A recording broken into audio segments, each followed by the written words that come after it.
gente irá falar um pouquinho do experimento de Ørsted. Experimento esse que nasceu, de onde nasceu o eletromagnetismo. Experimento que mostra a relação entre o campo elétrico e o campo magnético.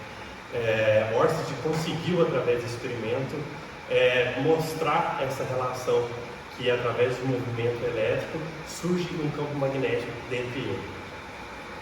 Bom, eu vou explicar o nosso aparato que a gente usou. Primeiro a gente tem uma cuba transparente, então a gente tem duas barras que estão ligadas a uma fonte e ao nosso multímetro. Aqui no multímetro a gente usa um fio com uma das pontas desencapadas para a gente poder ir rastreando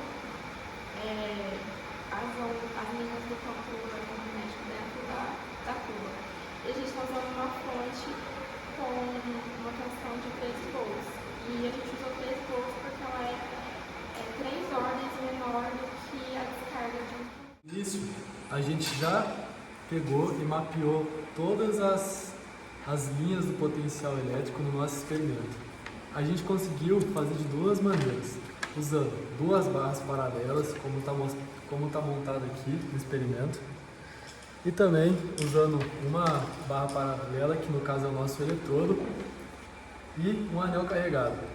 Agora a gente vai fazer alguns testes com o nosso rascunho que a gente mediu, para ir provando o porquê do potencial, que lugar que ele é maior, que lugar que ele vai diminuindo, qual que é a relação da posição com o valor do potencial. A gente tem aqui o nosso multímetro numa escala de 20 volts, porque a gente não precisa mais do que isso. A gente tem a nossa fonte ligada com 13 volts, porque é a mesma situação que a Elisa falou, 3 ordens de grandeza menor do que a descarga de um raio. Aqui a gente tem o nosso eletrodo recebendo a maior tensão, e aqui a gente tem o nosso eletrodo que, numa situação ideal, era para estar recebendo a tensão de 0. Agora a gente vai começar a mapear quanto que vai diminuindo do eletrodo mais carregado para o eletrodo menos carregado. A gente já fez um rascunho antes que vocês estão vendo por baixo, e a gente vai fazer alguns testes aqui. A gente vê que o potencial elétrico está acontecendo de forma paralela desse eletrodo até esse eletrodo. Por exemplo, essa linha paralela aqui ao eletrodo mais carregado, no nosso rascunho está marcando 10 volts. Então vamos procurar um ponto aqui para ver se realmente está dando os 10 volts aqui no multímetro. Bom, vamos colocar mais ou menos aqui. Olha lá, está dando os 10 volts. Nesse intervalo é para dar 10 volts mesmo. Agora vamos pegar, por exemplo, o de 5 volts. Vamos ver se está dando 5 volts. Está dando, próximo de 5. Agora a gente pode ver a linha de 1 volt até chegar ao eletrodo com 0 de potencial. Vamos ver quanto que está dando. Bom, vai chegando, a gente vai passando o fio perto do 1, vai dando mais ou menos 1 volt. Quanto mais a gente se aproxima do eletrodo negativo, mais vai diminuir a tensão.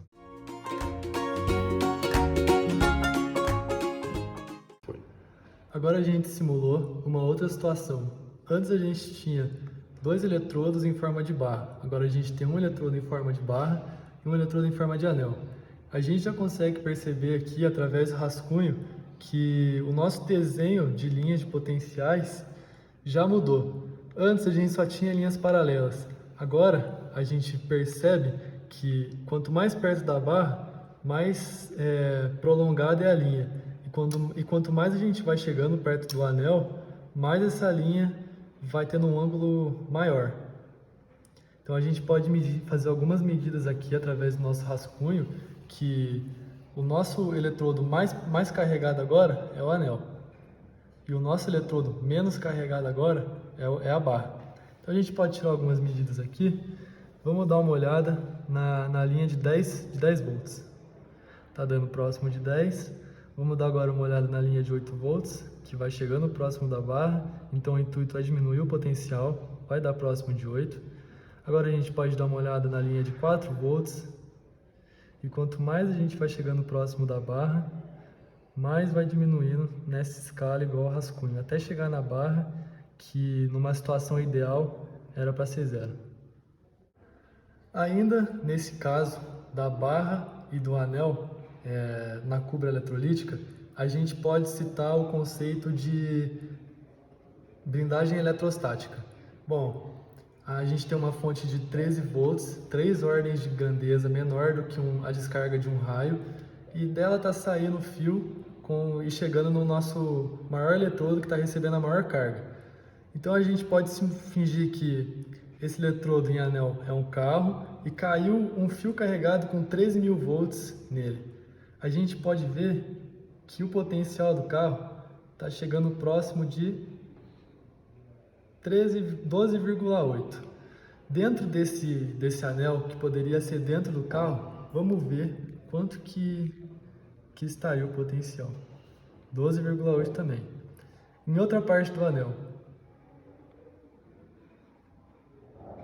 12,8 também. Nessa outra parte, 12,8 também.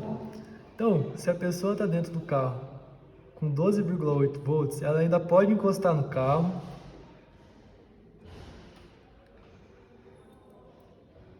que ainda vai estar com 12,8 volts. Mas se agora ela sai do carro, por exemplo, para o potencial de 10 volts, vai ter uma variação de potencial elétrico ocasionado pela distância. E é aí que a pessoa vai sofrer uma descarga elétrica e potencialmente vai estar morrendo. A gente pode citar ainda um outro conceito dentro desse estilo de cuba eletrolítica com 2 barras paralelas. A gente pode estar vendo aqui que a gente tem as linhas de potencial elétrico.